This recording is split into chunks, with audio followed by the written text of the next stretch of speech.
Hi,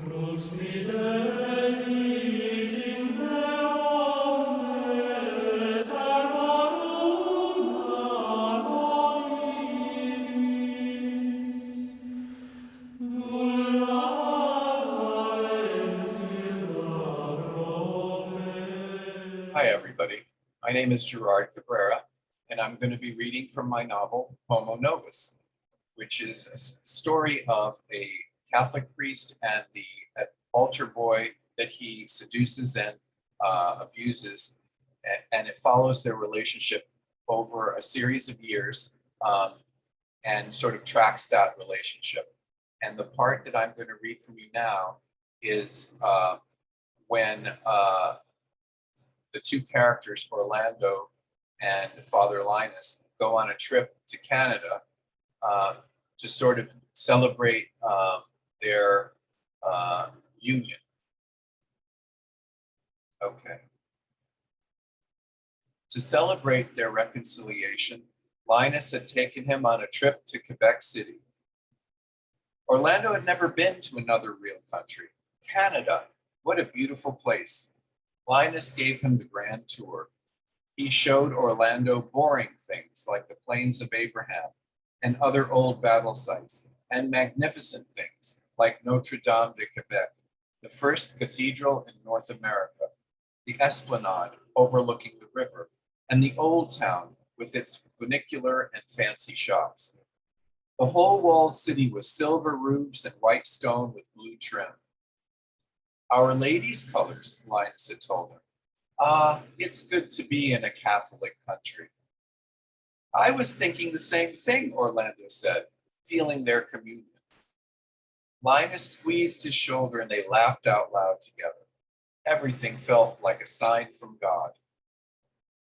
They did so much during the day, but Linus wanted to take him out at night too. They went to an expensive French restaurant for dinner. What's this? Escargot. Snails. You're kidding me. Eat them. They're a delicacy. Try one. Orlando tasted the chewy bit, buttery and garlicky. Not bad, he said, smiling. Exactly. Linus raised his glass. They clinked. Chateauneuf du Pape. Don't gulp it, sip it. Orlando mimicked Linus. The fancy French food looked and tasted beautiful, but it left him hungry.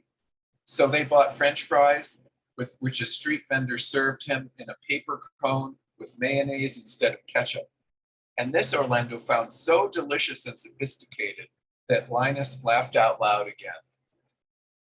Orlando's eyes popped out at the endless luxuries displayed for sale as they wandered from store window to store window until Linus said, "Let's go to Le Ballon Rouge and catch the show."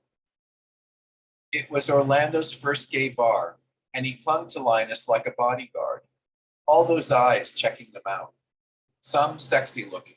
The music, the noise, people laughing and talking in French.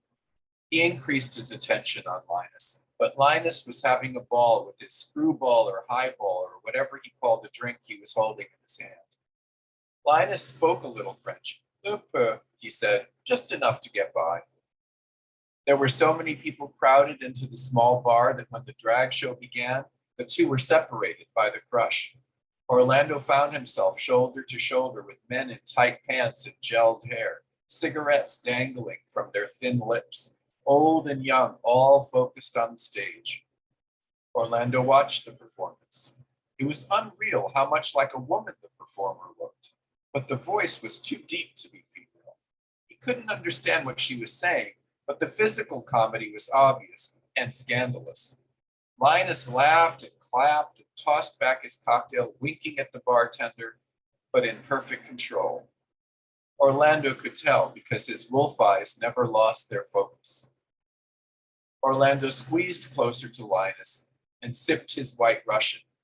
It was the first time he had called Linus Papi, which Linus loved, and Orlando, a little drunk, hung his arm around him.